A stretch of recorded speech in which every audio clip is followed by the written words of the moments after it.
Hola, aquí estamos de nuevo en su programa Un Libro y un Café, con este servidor, Giuseppe Vigil, y con mi eterno acompañante, ahora lo tengo yo de invitado a él, al señor Boris Lara. ¿Qué tal, Boris? ¿Cómo estás, Giuseppe? Qué buena onda. Hoy estamos en muy buena compañía, tenemos nuevamente el honor de tener aquí al señor Carlton Brull. Carlton. Muchas gracias, Giuseppe, por invitarme otra vez. Solo que tenemos mismo invitado, pero cambiamos de libro. Es que se preguntarán que por qué viene otra vez Carlton acá y que cuál es el gran cariño. Lo que pasa es que tiene una obra muy extensa y nos ha gustado mucho. De hecho, lo quiero felicitar porque es de esa literatura que te dan ganas de seguir leyendo y volver a leer y agarrar otro libro y seguir descubriendo las historias que tiene, ¿no? Entonces, hoy venimos a platicar de otro libro que tiene mi querido Carlton, que se llama precisamente La Llamada, que hizo junto a George Miller. De eso vamos a estar platicando el día de hoy en este programa de Un Libro y un Café.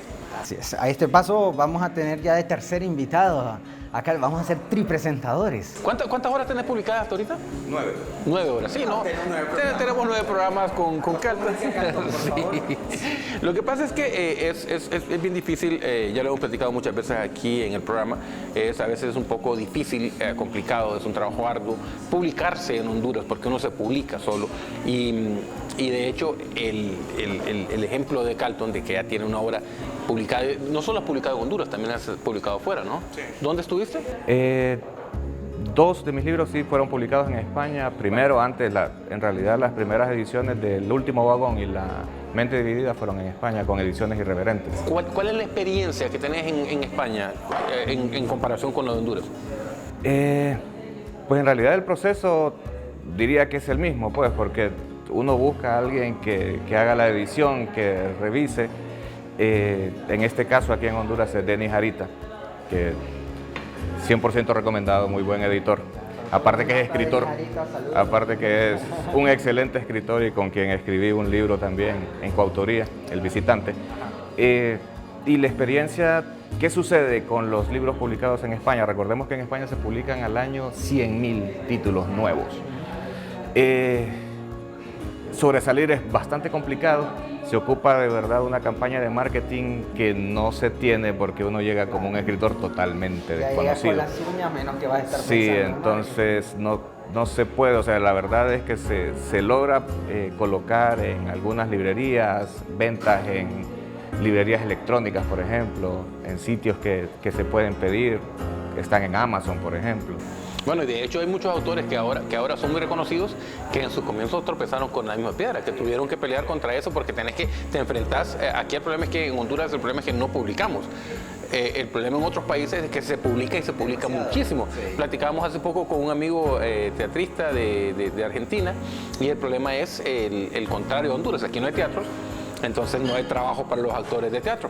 En lugares como Argentina y México, donde hay más desarrollado las artes escénicas, el problema es que tenés un montón de teatros, tenés una buena oferta teatral, pero igual tenés miles de actores compitiendo con vos para lograr un papel en una hora. El tema hoy es La Llamada. Son cuentos. Describime, ¿cómo es, qué es La Llamada? Ya, tendría que comenzar diciéndoles que primero comenzamos con El Visitante, que es el libro anterior, para hacer una serie de libros de relatos de terror o relatos fantásticos. La idea al principio surgió con Denis, luego se incorporó George. Y esa es en esencia la base de los libros, buscar esos relatos que nos recuerdan tal vez a las series de televisión que uno miraba, Dimensión Desconocida, Cuentos del Lado Oscuro. O sea, y tratar de llevarlas a cuentos. Ese fue pues en realidad el origen de estos dos libros. Para poner un poco en contexto, los que no estén muy familiarizados con la obra La Llamada, es un libro, digamos, escrito a 4 manos. Tenemos en este caso 2 autores, hoy contamos con la visita de Carlton. Y no podía evitar preguntarme mientras lo leía de quién era cada historia. Esa pregunta, y hasta nos hicimos la pregunta los dos. ¿Cuál es de quién? Reconocimos un estilo ahí. Vamos 50-50, había más de uno que de otro. ¿Quiénes son los más largos? ¿Los más cortos?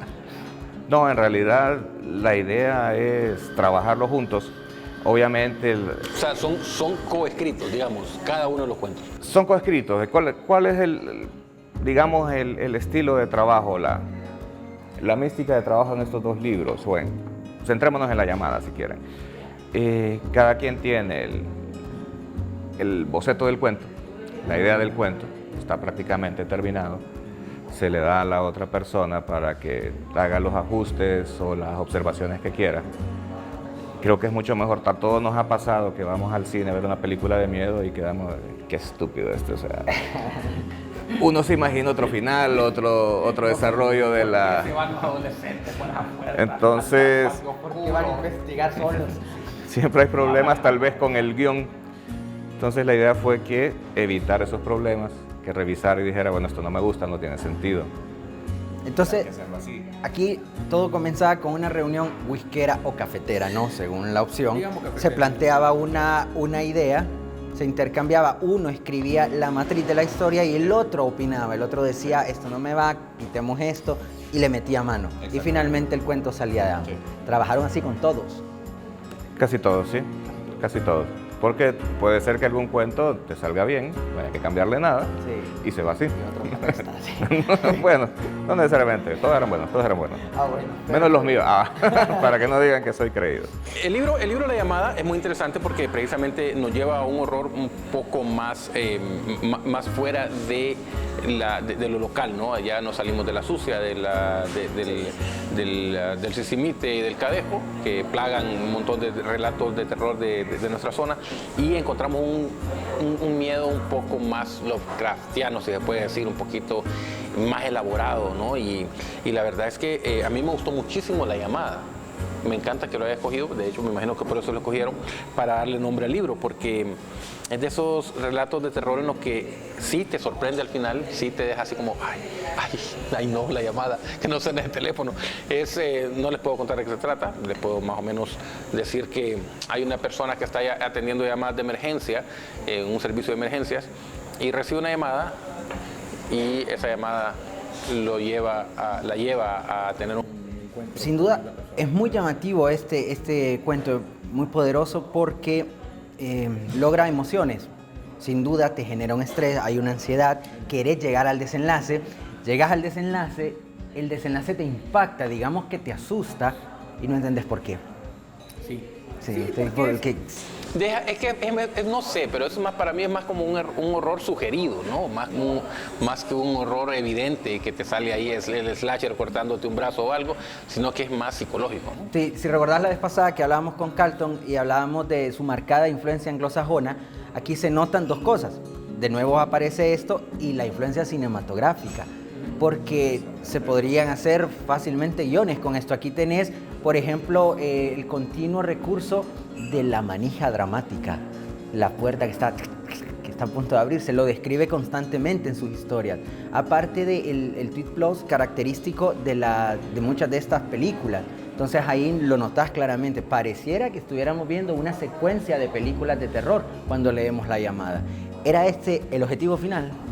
Precisamente ese es el objetivo final. O sea, cada vez que intento escribir, o sea, si solo he escrito hasta la fecha una novela, la novela pues parece un guión. Sí. Igual aquí con los cuentos pues intento que parezcan cortos cinematográficos. Entonces todo es muy visual, la idea es que sea visual, porque siempre he creído que las emociones es más fácil generarlas a través de imágenes que palabras. O sea, puedo presentar una imagen en un párrafo, hacer llorar a alguien, o ponerme a escribir un monólogo ahí, un soliloquio de 5 páginas, que lo voy a aburrir. Sí, expresando cómo se siente, o puedo ponerle de una imagen en 2 líneas. Bueno, llegando a ese tema ya mencionaste tu novela, mencionaste los cuentos. ¿Cuál es la diferencia principal que sentís vos a la hora de escribir, de proponerte escribir un cuento o escribir una novela? Con las novelas, claro, el reto es mayor.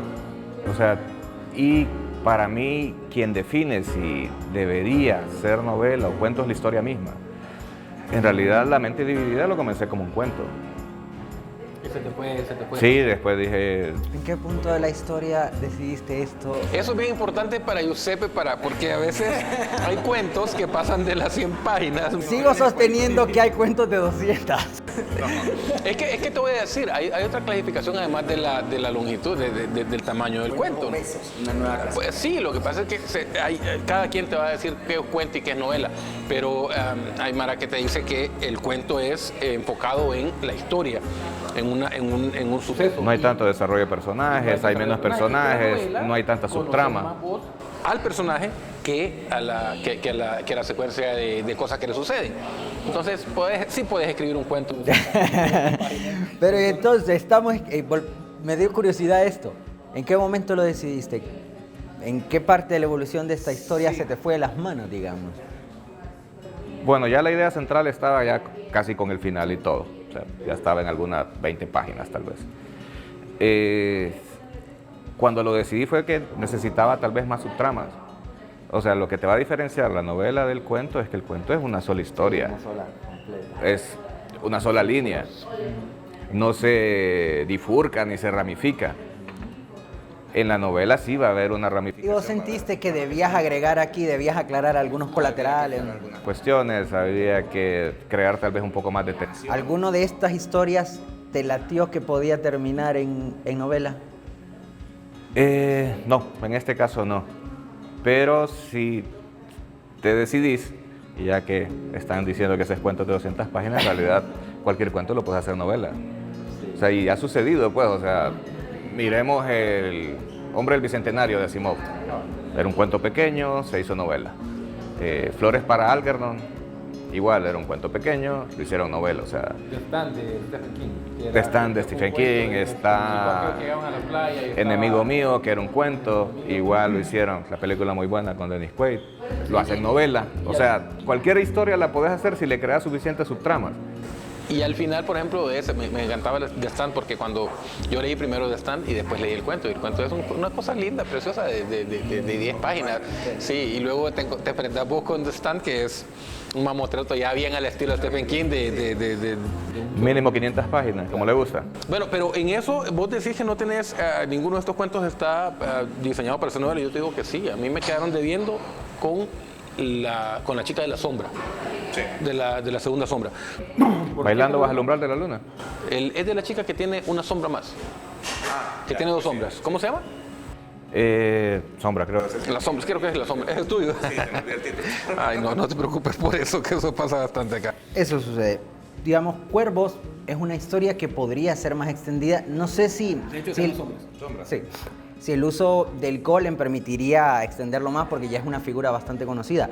Pero Cuervos sí, porque hay una historia previa que se menciona sutilmente casi al final de que el papá había hecho exactamente la misma cosa. Entonces que se podría extender perfectamente y es muy interesante.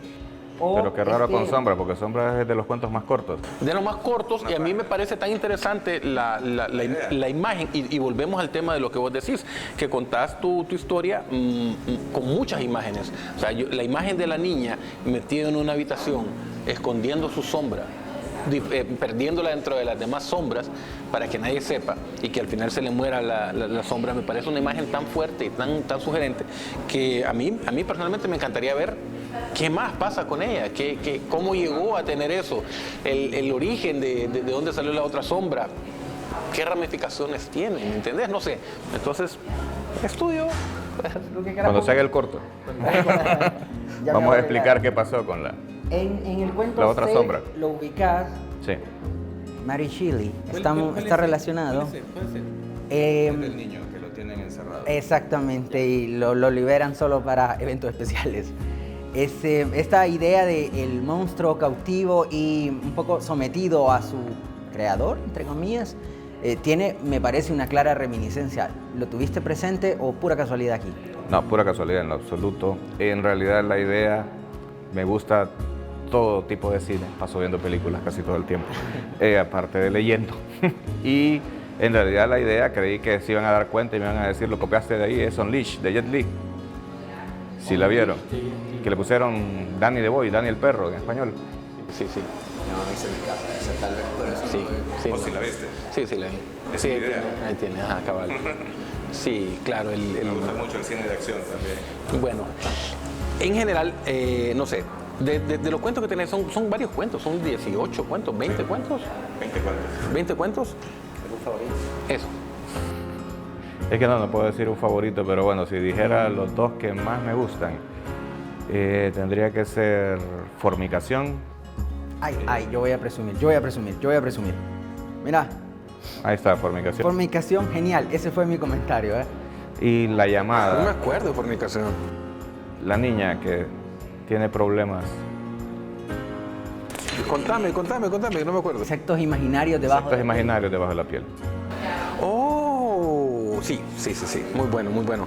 A mí, no sé, hay mucho de lo que me gusta. Te tuvo que haber gustado una vieja canción de amor. Una vieja canción de amor. Sí me gusta. Porque huele a Stephen King aquí y allá, por todos lados. Sí. Bueno, de hecho es inevitable. Ahí vive aquí mira vos a Stephen King pajareando por ahí, a Lovecraft, a Quiroga, a un montón de autores y obviamente un montón de cortometrajes. Tengo una pregunta fuera del cine y fuera de los libros. En este cuento es Fumato. Hay un doctor Hamilton, que es el doctor que la enfermera está viendo en la televisión. Es Doctor House. Está hasta con H ahí, ¿eh? Está con H, pero no es. Pero la idea sí es bastante, es bastante. Pero es guapo Hamilton y House no es guapo. Ay, no sé, para gusto los colores. Digo yo, desde acá, desde mi ignorancia. Entonces, bueno, sí, volviendo, sí, sería Formicación y La Llamada. La Llamada, porque sí me parece que es el más cinematográfico de todos. Sí, es que La Llamada me lo imaginé. Que llama más la atención. Y Y esa fue la idea de ponerlo de primero. me encanta que tengas tus cuentos son casi que son secuencias de escenas. O sea, vos puedes ver las escenas, donde empieza y dónde termina cada escena. Yo me los imagino en una pantalla. Es inevitable. Yo los veo en una pantalla. Y entonces, por eso me impactó tanto el de la sombra, porque a la niña yo la vi en una habitación encerrada, ella escondiendo su sombra entre las demás sombras. O sea, me pareció genial. Una imagen de la que no me puedo despegar, pues. Y yo por eso te digo que tiene que ser más largo eso. Algún día vamos a escribir. Bueno, inevitablemente hablando tanto de la relación que hay con el cine y estas historias, si vos conocieras a un director de cine, por casualidad, y vos pudieras elegir cuál de estas llevar a la pantalla, ¿cuál sería? Sí, pues volvemos, La Llamada es la que me imaginé. ¿Vos estarías de acuerdo con eso o le viste más potencial a otro? Yo le podría presentar a un buen director de cine para que Sí, claro, si conocieras alguno. si conociera alguno. Y sí, yo creo que La Llamada. También el de la... Es que hay otros que son un poco más complicados de realizar, pero creo que La Llamada se presta mucho para hacer eso, para hacer un cortometraje interesantísimo. Pero es que, mira, el problema con él es que es bien exigente, porque íbamos a hacer una vez una película de un cuento mío y dijo que no solo porque no podíamos conseguir 12 elefantes. A todo le pone pero, a todo. Solo dos. Solo ocupábamos 2 elefantes que destruyeran una ciudad abandonada. Era mucho pedir. No, por supuesto, pero... Era un cuento de un niño que tocaba era con la música. Sí, creaba animales. Y creaba animales con su música y tenían que en alguna parte aparecer 2 elefantes. Ahí está, todavía en el tapete, no hemos dicho que no. Si alguien tiene algún contacto que nos permita adquirir 2 elefantes y una ciudad abandonada. Estamos esperando o los 2 elefantes o lo que yo le propuse, que cambiemos los elefantes por cerdos. Y Inaceptable. Y destruyen una maqueta. Hay que adaptarse sin duda. Bueno, esto es, se puede decir que esto es una segunda parte del Visitante. Tengo que leer el Visitante para... Para nada, son cuentos independientes. Solo era la idea de hacer... Hermanos, ¿y qué te gusta trabajar con otra persona? ¿Se puede trabajar con otra Sí, persona? se puede trabajar con otra persona. Ya cuando había presentado El Visitante, hice esa observación, que lo primero es pues hacer a un lado el ego, porque hay que aceptar todas las críticas, hay que aceptar que le digan eso no sirve, esa idea no funciona, hay que mejorarla. Con un poco de humildad, si se logra, es Pero sencillo. hay algún forcejeo de vez en cuando entre no quiero cambiarlo, sí, que no, que sí. No, para nada, para nada. Mejor idea. Sí, ahora tenemos ya que sí he visto que ha tenido aceptación, los 2 libros tuvieron aceptación. Más bien estamos con la idea de hacer uno entre los 3. Ah, sí. Sí, para que sea ya como que fuera trilogía. Entonces Y siempre cerrarla con- como un libro entre los y tres. siempre con el mismo estilo de trabajo, siempre el mismo todos estilo de trabajo, opinando con sí. el mismo bueno. Sí. Ay, no lleva tiempo eso. Sí, sí lleva tiempo, pero está bien. O sea, Escribir lleva tiempo. no, eso es... Me parece genial, me parece lindo lo que están haciendo, me parece muy bien tratados los temas, me parece muy bueno el tipo de terror. No sé si porque a mí personalmente me gusta el tipo de terror, pero es una muy buena lectura, súper recomendada. ¿Dónde la encontramos? ¿La tenés a la venta todavía? Sí, está en la librería Guaymuras. En la Guaymura. Sí. No, pero fíjate que yo no soy un entusiasta del cine de terror ni de las historias de terror en particular y puedo disfrutarlo porque pues tiene muchos eventos fantásticos, no solo se inclina por el terror, hay muchísimo final inesperado, pero muy bien manejado. Entonces, aparte de que te genera estas emociones, esta ansiedad, algo de temor, disfrutas la historia. Entonces, alguien como yo que no esté inclinado por ese gusto, soy capaz todavía de disfrutar el libro. Entonces, es realmente una lectura recomendada. Pero aprovechando que está Carlton aquí, yo debo hacer una pregunta de ignorante. Es una pregunta tonta. Tras la puerta, ¿lo tenés presente? Ay, yo entendí. Contame lo que yo no sé cuál es. Yo no entendí. ¿Cuál es tras la puerta? Esta chica que sufre un asalto o un intento de asalto corre, entra a una casa, hay una... Sí, ahí me quedo también. No Mira, sé esa si comienza que está corriendo ella. No sé si ella volvió en el tiempo. Sí, no que- sé. sí, pero es que sería con spoiler, pero bueno, tal vez no lo lee. Spoilémoslo. Ella llega a la casa, la van persiguiendo, la van a asaltar, entra al zaguán de una casa, entra una señora, ella empieza a ver cuestiones que tiene de taxidermia, Sí. bueno, la cuestión es, si vos te fijas, encuentra que está su gatito. Sí. Oh, ya. Sí. Ahora sí. Entonces, ahora sí ya vas viendo, no es de ignorancia, o sea, preocupa entonces que no se explicó bien. La idea es que era como la perseguía, pues obsesionada con ella desde niña. Esa era la idea Entonces que yo iba tenía claramente. buscándola y hasta por el eso final. ya tenía su... Sí, pero Pero, entonces ya... ¿qué es lo que hay cuando ella abre una placa de metal con su nombre? Sí, Sí. donde ¿Qué? la va a poner a ella ya... disecada. Sí, es que perdón, yo me confundí en algo. Yo dije que como la placa de la tumba, No. que es para atrás. Estaba esto, el no pedestal entendí. con la plaquita, entonces ahí la iba a disecar. El gélido viento me golpea el rostro cuando llego a la calle oscura y vacía y mientras me alejo vuelvo a ver el pedestal y la placa de metal con mi nombre grabado en ella.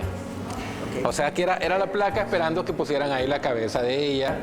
O el Lo cuerpo, reconozco, como a quisiera. veces peco No, humildemente pero tonto. yo también me quedé así como, ¿eh? Bueno, Sí. Pero era la idea, que la iba a disecar. Ahora, antes de que terminemos esto, Si te fijas en ese cuento, es terror, pero no pasó nada. no pasó nada, pasó nada, exactamente. Es lo que te exacto. No pasa. hubo daño para nadie, no hubo... solo el pobre gato. El pobre gato que está disecado ahí, me lo imaginé en una pose así toda, toda fiera, así.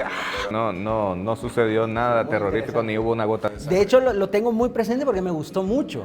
Excepto porque yo no sé por qué, probablemente ya era un poco tarde, Es que tal vez- imaginé la tumba. Es que yo la placa incluso me la imaginé un rato en la pared. Porque no está como muy claro dónde está la placa. Pero bueno, ese es otro tema para otra novela que vamos a hacer basado en ese cuento. Sí. No te preocupes. Sí. Una guía para la puerta. Para saber lo que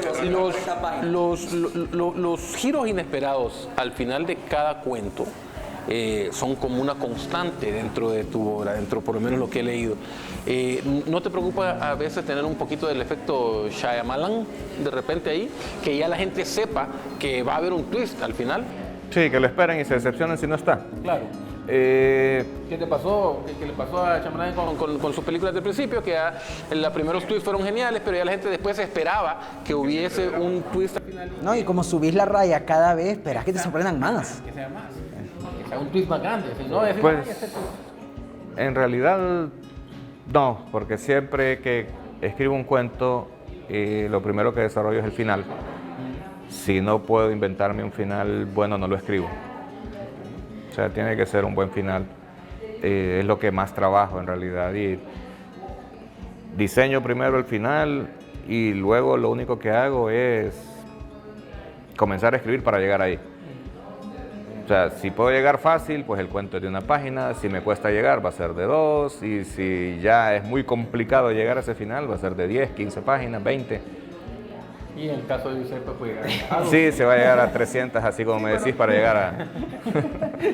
No, pero es que es muy interesante porque yo escribo la historia cuando pienso el principio, ya veo por qué me salen tan largas. Sí, porque después no sabe cómo terminar, se pierde en el laberinto. Pero ese estilo, ese estilo de escribir es muy de la novela negra, muy de la intriga, muy del suspenso y muy de cómo escribes un guión, por ejemplo. O sea, que primero estableces dónde vas a terminar y después cómo, en cuatro pasos cómo vas a llegar hasta ahí. Entonces, por ahí tiene que ver lo que vemos nosotros, que sea tan cinematográfico. Bueno, señores, esto es básicamente lo que podemos platicar por el día de hoy y yo creo que necesitamos que sea más largo este programa para que podamos seguir. Tus últimas impresiones, ¿qué sigue para vos? ¿Qué estás preparando? Pues lo que les dije, hacer el libro con Dennis Arita y George Miller, hacer un nuevo libro de que me parece genial, ¿sí? Porque sería el final de trilogía perfecto. Tenés uno con uno, otro con otro y el otro todos juntos. Una edición especial para la venta. Exacto. Solo yo de vivo que voy a salir en los 3. Ah, por supuesto. Era como el hilo conductor entonces no hay problema. Eso. Va a ser Carlton Brühl e invitados. Y también preparando una antología propia, no propia, una selección de cuentos, una antología de mis cuentos que fue preparada por Gustavo Campos. Él hizo la selección, hizo el prólogo y estoy esperando pues el momento para la publicación. Bueno, ahora nosotros también lo estamos esperando. Seguramente vamos a leerlo. Esos dos los libros que estarían pendientes. Carlton, muchísimas gracias por tu tiempo, muchísimas gracias por estar aquí. Gracias a ustedes por invitarme otra vez. Disfrutando, apreciando este rico café de Café con Libros. Aquí estamos en el centro, tomándonos un buen café y pues, obviamente platicando de lo que nos encanta, que es la literatura. Giuseppe. Gracias. Nos estaremos viendo seguramente, ¿verdad? Sí. Nos faltan 7 libros. 7 libros más, 7 programas más vienen con él y uno más. Ojalá que no nos alcancen los programas a los libros, no sé, o sea. A la publicación de los otros se va a hacer entonces 11 veces. Terminamos, felizmente, no sé si para nosotros o para ellos, pero terminamos y esperemos, sí, de alguna manera, esperemos volvernos a ver el próximo sábado, aquí en Un Libro y un Café.